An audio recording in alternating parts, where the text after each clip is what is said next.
I want to tell you about 3 people who proposed to me. Not romantically, professionally, which is, in my experience, sometimes even worse. I consider becoming someone's co-founder a marriage of sorts. You share resources, responsibilities, the good quarters and the bad ones. You make decisions together that neither of you could unmake alone. You are legally entangled, and like actual marriage, co-founder relationships are not something you want to enter because someone asked you on the right moment and you didn't have a better offer.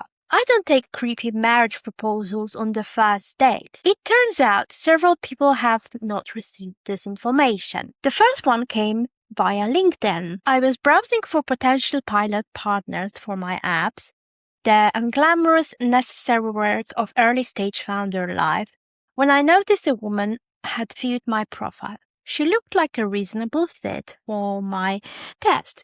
I sent a connection request, she accepted, and immediately said she found my profile interesting, that she thought I'd make a perfect partner. I replied that I was looking for partners and testers. Honest, clear answer what I was actually looking for. Before I'd finished reading her request and actually thinking how should I respond, another message arrived, a link to her website. Then, before I could react to that, a 6-paragraph message outlining her expectations. That sequence alone was a signal. There's a particular energy to someone who cannot wait for your answer, who starts deciding on your behalf before you said anything. It means your role in this conversation is to agree. Then I read what she actually wanted. She was looking for a technical co-founder, a growth specialist, and a fundraiser. She had a platform that she had been running on vibe coding tool for 3 years. She'd won some awards, good PR, and had 3,000 users, which is generally impressive. But when it came to monetization, she mentioned almost in passing that a paid version exists. Translation: I don't know what I'm doing and I'd like you to fix it. Or more precisely, hi, I just made you and this is crazy, but here's my startup, so be my co-founder. Maybe. I told her in very polite words that our interests were not aligned. What I didn't say was, you've just asked one person to do the work of 3 people, offered nothing in return, no equity mentioned, no compensation discussed, and demonstrated in 4 messages that you don't listen. I'm not in the business of saving other people's startups. I'm in the business of saving my own. The second proposal came from a classmate. She messaged me out of nowhere to say she had a dentistry startup, that if we work together, we could really make a difference. I want to pause on that phrase. Make a difference. Make a difference how? In what? For whom? In what part of the dentistry industry exactly? I have no idea about the dentistry industry. I've been to the dentist. I've sat in the chair and nodded at whatever they said because I can't argue with someone who has tools in my mouth. That is the full extent of my dentistry knowledge. She didn't tell me what the startup actually did. She didn't explain the difference we would be making or to whom. She treated the story, assigned a role for me in it, and was waiting for me to show up and perform. I didn't. The third one wasn't exactly a co-founder proposal, but it had the same energy, so I'm including it. During my mom test interviews last year, research calls, talking to people about loneliness and belonging, I did end up on a call with a woman I assumed was a confidence coach. She turned out to be a manifestation coach, a distinction that only became clear once she'd taken over the conversation entirely and started telling me that my fears were like a backpack full of demons standing between me and the summit of Everest. I sat there nodding, thinking, firstly, nobody climbs Everest without a backpack. It's just bonkers. Secondly, my demons are fine. They're more like the gargoyles from the Hunchback of Notre Dame. Protective, slightly odd, entirely mine. She ended the call by pitching a 3 to 6 months coaching program. When I said I needed to think about budget, she told me that this was a limiting belief about money. I said yes to the free session just to get off the call, then sent her a DM saying it wasn't aligned and I'm not coming. I used her own language deliberately because you cannot argue with alignment, and blocked. What all three of these people had in common, they'd already written the story before I arrived. I was a prop in it, not a person. My job was to fill the role they'd assigned me and be grateful for the casting. People always show you who they are. The LinkedIn woman showed me in 4 messages she moves fast, she doesn't listen, and she needs saving. The classmate showed me in 1 sentence she can't tell me what her startup does, but she's very sure I should be in it. The manifestation coach showed me in the first 5 minutes she's selling, she's performing. No, it's just a limiting belief. The information is always there.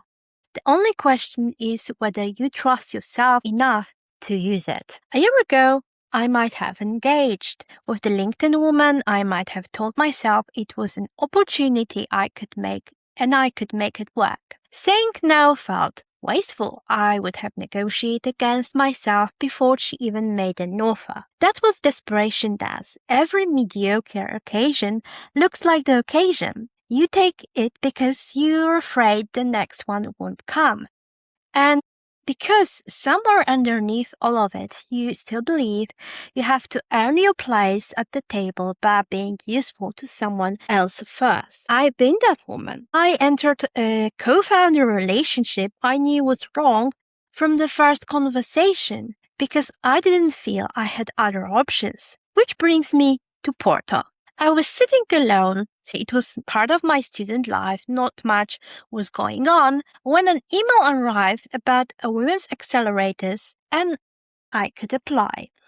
And I thought, yeah, I'm going to do it. That was the entire decision-making process. No business, no co-founder, no idea I'd been developing for years in a notebook somewhere. Just an email, a form, and a very specific confidence of someone who has not yet become wrong enough times to second-guess herself. The form asked about my startup. I wrote about productivity chatbots fluently, convincingly, with absolutely nothing behind those words. I got in a theory about why, and it involves the fact that I'm a woman and I have a vagina, which in a woman's accelerator turns out to be surprisingly strong application. The accelerator itself was a nicer venue for the delusion.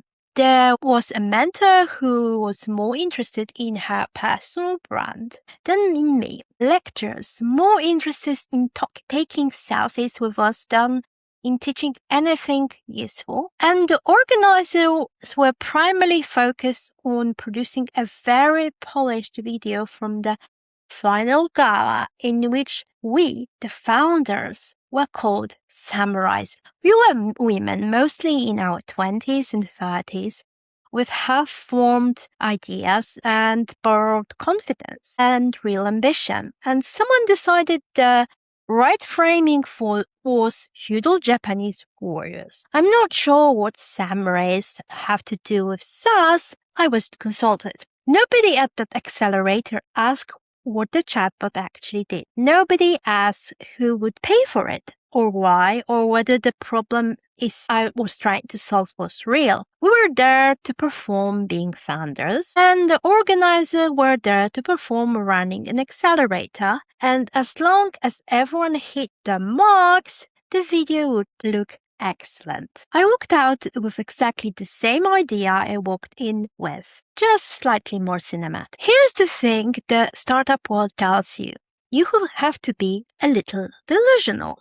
That's not a flaw. It's a prerequisite. How else do you build something that doesn't exist yet? Nobody around you believes in. That requires you to keep going on days when every signal says stop. The culture has a name for it. The Lulu is the Selulu. Your borderline delusional faith in what you're building is what makes it real. Believe harder, dream bigger, manifest. And it's not entirely wrong. I believed hard enough to apply with a form full of fluff. And I got in. I believed hard enough to keep going when the idea wasn't working yet. And the idea evolved. I believed hard enough to actually raise money. 250,000 euros. I sometimes say a million when I tell this story, and I want to be honest about why.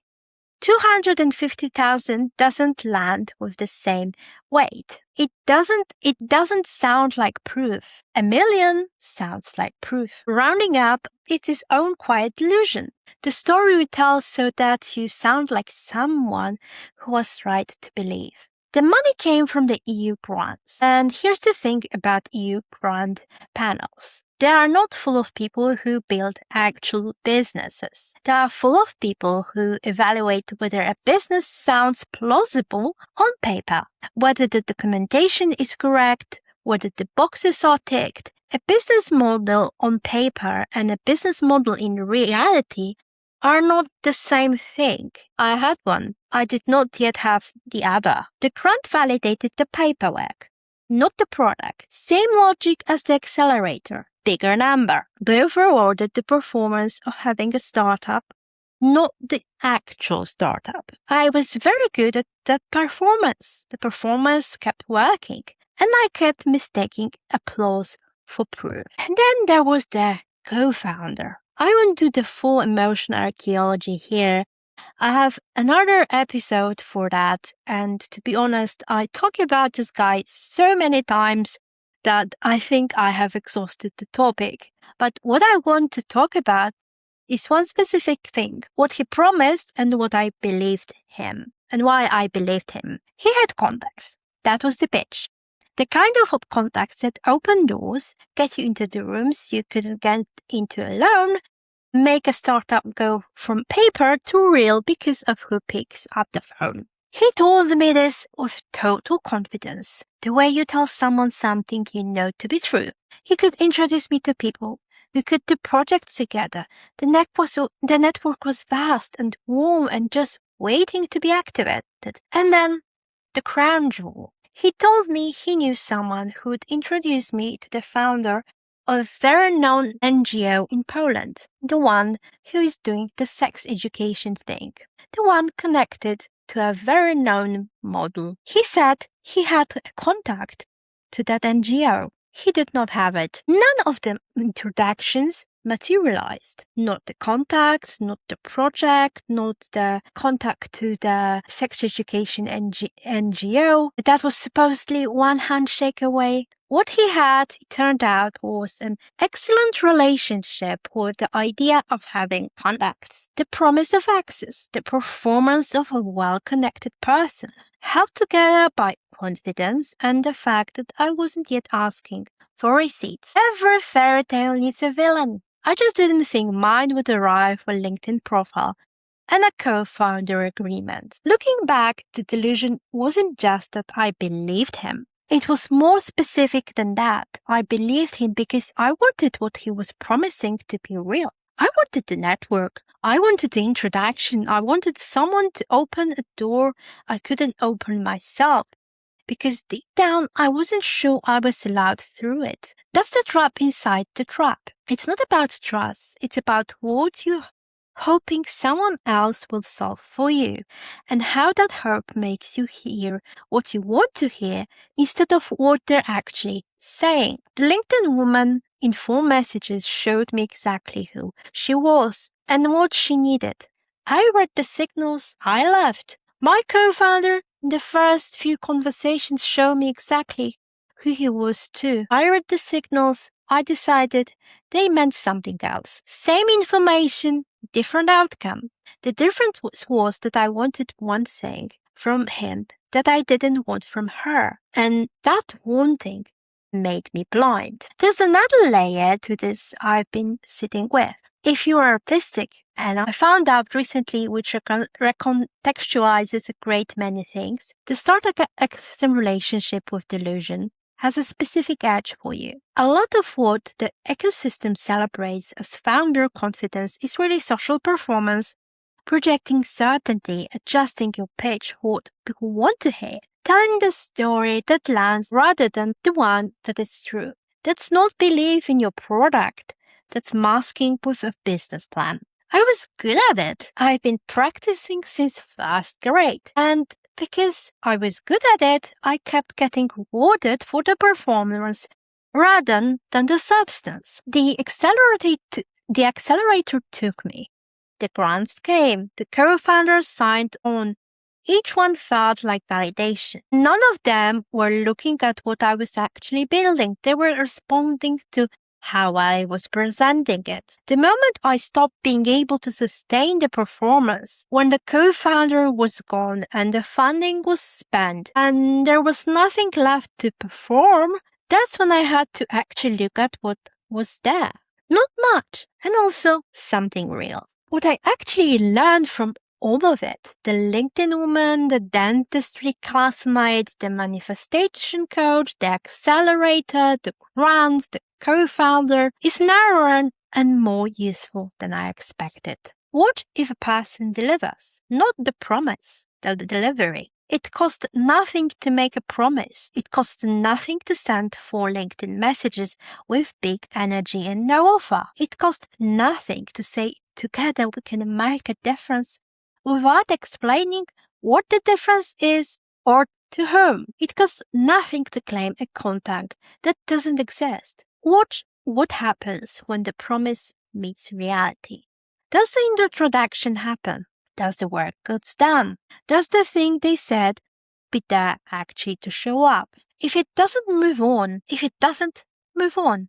not dramatically, not with a speech, just up to your information and act accordingly. The calibrated version of delusion, the version that's actually useful, is not about believing less. It's about knowing what you're betting on. You're allowed to bet on an idea before it's proven. You're not allowed to bet on a person before they're shown you who they are and then ignore what they've shown you. I mistook the second for the first. That was a very expensive mistake. The startup world will tell you to believe harder, dream bigger, manifest the outcome, and sure, you need enough belief to start, to fill in a form in Porto when you have nothing, to keep going when the early signals are ambiguous. But belief only carries you to the door. What happens inside is not a faith exercise, it's a listening exercise. What does this person actually deliver?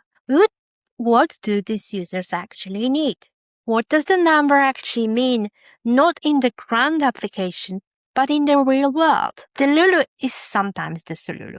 When it gets you out of Porto and into a room and moving, yes, keep it, use it, but not always. Not when it stops you seeing who is actually in front of you. Not when it makes you hear the name of a very well-known model and decide that's enough. And especially not when someone you just met sends you 4 LinkedIn messages, assigns you 3 job titles, and expects you to save a startup you've never even heard of because together and specified together, you could make a difference. The test is simple. Are you believing in the work or in the performance of the work? One of them builds something, the other just looks like it does. I'm still learning to tell the difference faster, but I've stopped taking the proposals. I'm Joanna. This has been After the Pitch, where we say the quiet part out loud and occasionally round up our founding for a dramatic effect.